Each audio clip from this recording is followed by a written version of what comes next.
Genesis 19. And the two messengers came to Sedom in the evening, and Lot was sitting in the gate of Sedom. And when Lot saw them, he rose up to meet them, and he bowed himself with his face toward the ground. And he said, Look, please, my masters, please turn in to your servant's house and spend the night, and wash your feet, and rise early and go your way.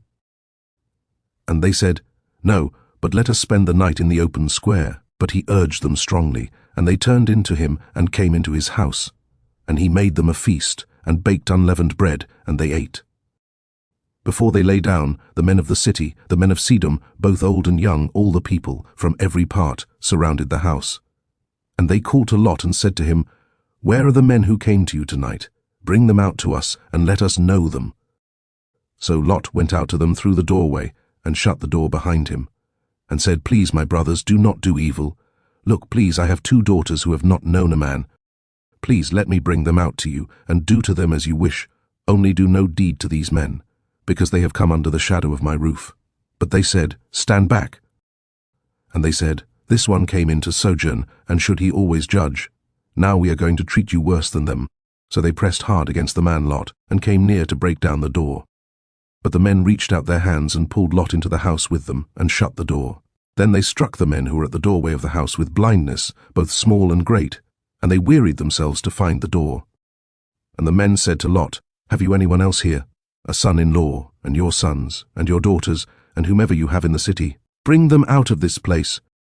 For we are going to destroy this place, because the cry against them has grown great before the face of Yahweh, and Yahweh has sent us to destroy it.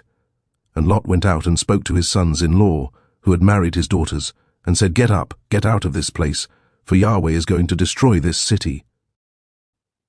But to his sons-in-law he seemed to be as one joking.